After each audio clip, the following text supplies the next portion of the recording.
రక్షకుడైన యేసయ్య అతి శ్రేష్టమైనటువంటి నామంలో ఈ మొయ్యేరు గ్రామస్తులైనటువంటి మీ అందరికీ కూడా ప్రత్యేకించి వందనాలు తెలియజేస్తున్నా. దయచేసి గమనించండి, ఇవి దేవుని మాటలు.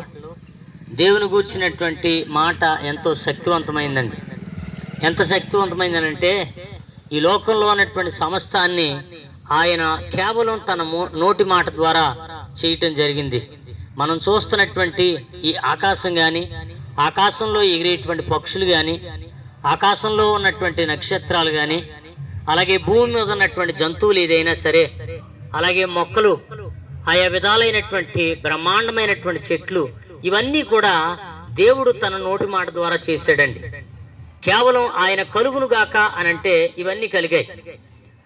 అంతేకాకుండా ఈ లోకంలో అతి శక్తివంతమైనటువంటి ఆ ప్రభావం దేంట్లో ఉంటుందనంటే చాలా చాలా విషయాలు చెప్తూ ఉంటారు, కానీ దేవుని మాటకున్నటువంటి శక్తి అండి ఇక దేనికి ఉండదండి. ఎందుకనంటే దేవుడు ఒక మాట చెప్తే తుఫాను ఆగిపోయిందండి. దేవుడు ఒక మాట చెప్తే ఒకరోజు సూర్యుడు ఆగిపోయాడండి, ఒకరోజు రాత్రి కాలేదు. అలాంటి శక్తివంతమైన మాట దేవుని యొక్క మాట అండి. అయితే బైబిల్ గ్రంథంలో ఒక చిన్న వృత్తాంతాన్ని మీకు పరిచయం చేస్తాను. ఏంటి ఆ వృత్తాంతం అని అంటే, సురేపెనీక అనేటువంటి జాతికి చెందినటువంటి ఒక స్త్రీ ఉందండి. ఆమెకి ఒక కుమార్తె ఉంది.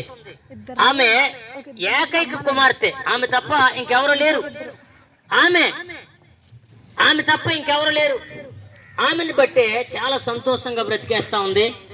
అయితే ఆమెకు వయసు వచ్చింది. దగ్గర దగ్గర ఒక 15-16 సంవత్సరాలు వచ్చే సమయానికి ఆ అమ్మాయి ఒక దెయ్యం పట్టి, భయంకరమైనటువంటి దెయ్యం, ఆ దెయ్యము మంచం మీద నుంచి కింద పడేస్తా ఉంది, మరలా మంచం మీద గెంటేస్తా ఉంది. ఇలాగా ప్రతిరోజు ఇదే పని.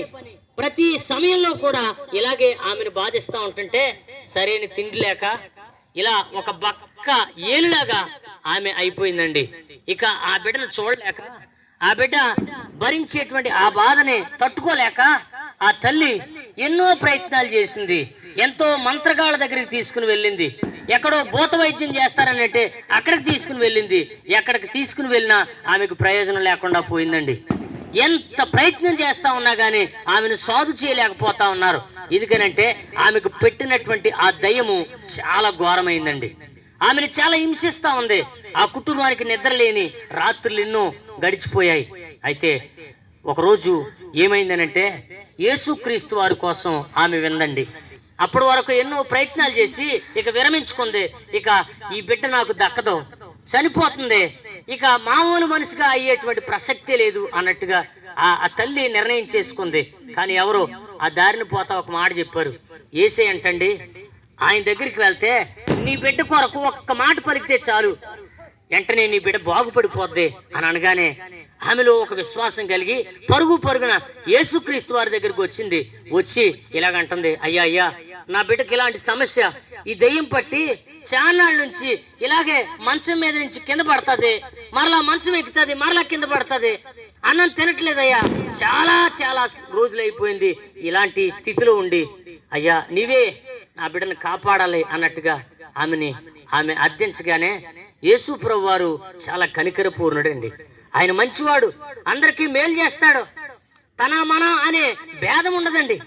ఎంత గొప్పవాడనంటే ఆయన మన కులాన్ని చూడ్డో, మన జాతిని చూడ్డో, మనం ఏ జాతికి చెందినటువంటి వారము ఆయనకు అవసరం లేదు, కానీ అందరినీ ఒకే రీతిగా ప్రేమించేటువంటి వాడు. కాబట్టి ఆమె అభ్యర్థన యేసు ప్రభు వారి యొక్క మనసును కరిగించిందండి. వెంటనే యేసు ప్రభు వారు, అమ్మా నీ విశ్వాసం గొప్పదే, చాలా దూరం నుంచి వచ్చావు, కాబట్టి నీ బిడ్డ బాగుపడింది, వెళ్ళిపో అని అనగానే చూడండి, ఆమె ఆ మాట పట్టుకుని ఇంటికి వచ్చేసింది. అంతే. ఆమెమో ఇంటికాడ ఉందే ఆ బిడ్డ, ఈ తల్లి ఏమో యేసుక్రీస్తు వారి దగ్గర ఉంది. యేసు ప్రభు వారు పలికిన ఆ మాట నమ్మి వచ్చేసింది. అంతే.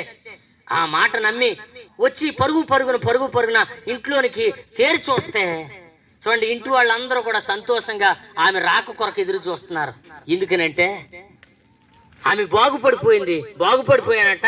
మిక్కిలి నిమ్మలంగా చక్కగా, ఏమండి ఎంతో శుభ్రంగా మంచం మీద కూర్చునంట అందరిని అడుగుతుందంట, మా అమ్మ ఎక్కడికి వెళ్ళింది, మా అమ్మ ఎక్కడికి వెళ్ళింది, నాకు ఆకలేస్తుంది, కాస్త అంత అన్నం పెట్టండి అంటుంది. అప్పటికే చాలా రోజులు అయిపోయింది. ఆ అమ్మాయి కనీసం ఒక్క మెతుకు కూడా తినలేదండి. అంత బాధించింది ఆ దెయ్యం. కానీ యేసు ప్రభు వారు ఒక్క మాట అనగానే ఆమెలో ఉన్నటువంటి ఆ దెయ్యం పోగానే ఆమె స్వస్థ చిత్తురాలై ఎంతో సుఖంగా చక్కగా కుదురుగా కూర్చోగలిగిందండి. ఈరోజు ఎంతో మంది జీవితాల్లో సమాధానం లేదు. ఎంతో మంది జీవితాల్లో వారి బిడ్డలను బట్టి, వారికి ఉన్నటువంటి సమస్యలను బట్టి, వారికి ఉన్న అప్పులను బట్టి, వారికి ఉన్నటువంటి అనేకమైనటువంటి కారణాలను బట్టి నిద్రన పట్టని రోజులు ఎన్నో ఉన్నాయండి. కానీ ఈ దేవునికి ఏ సమస్య అయినా ఒకటే, ఆయన ఒక్క మాట సెలవిస్తే అద్భుతంగా పరిస్థితులు పరిష్కారం అవుతాయి. దేవుడు అట్టి కృప మీకు అందరికీ ఇవ్వాలనేది మా ఉద్దేశం. ఈ మాటలు తెలియజేయడానికి గల కారణాలవే. దేవునికి మీ సమస్య చెప్పుకోండి. మీకున్న పరిస్థితులన్నింటినీ మార్చి రాబోయేటువంటి ఆ నరకం నుంచి కూడా మీ ఆత్మను తప్పించడానికి ఈ ప్రభు సమర్థుడే అన్నాడు. అట్టి కృప దేవుడు మీకు అందరికీ దయచేయను గాక. పరిశుద్ధుడు అయిన దేవా నీకు వందనాలు. మహోన్నతుడా, సర్వోన్నతుడా, సర్వాధికారి నీకు వందనాలు ప్రభువా. అవును నాయన తండ్రి, నీవు గొప్ప దేవుడవు, సర్వోన్నతుడు నాయన, సర్వ సృష్టిని సృష్టించిన గొప్ప దేవుడువు నాయన, ఆది సంభూతుడమైన దేవుడువు నాయన, నీకు వందనాలు.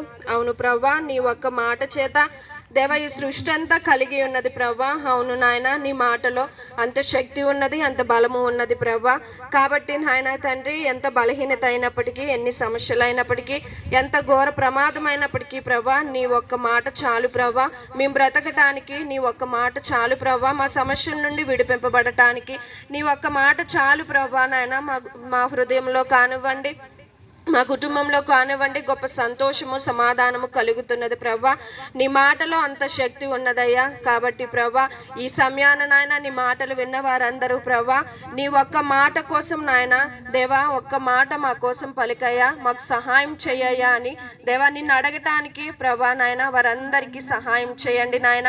అవును దేవా, దేవుడవు ఒక్కడవే ప్రభా, సర్వశక్తిమంతుడవు నీవే నాయన. సమస్తమును నాయన కలుగు చేసిన ఆది సంభూతుడమైన దేవుడవు ఒక్కడవే ప్రభా. కాబట్టి నువ్వు సమస్తమును చేయగలవు నాయన. చిన్నది కానివ్వండి, పెద్దది కానివ్వండి, ఏదైనా చేయగలిగిన దేవుడు నీవే అని ప్రభా వీరొక్కసారి గ్రహించి నాయన దేవానైనా తండ్రి, వారి ఆలోచనలు ప్రభా నీ వైపు మళ్ళించి మీరే సహాయం చేయమని ఇంతవరకు తోడున్నాం, ఇక ముందు తోడుండి ఈ కుటుంబాలన్నింటినీ మీ చేతులకు అప్పగించుకుంటూ యేసు నామములో ప్రార్థిస్తున్నాను తండ్రి. ఆమేన్.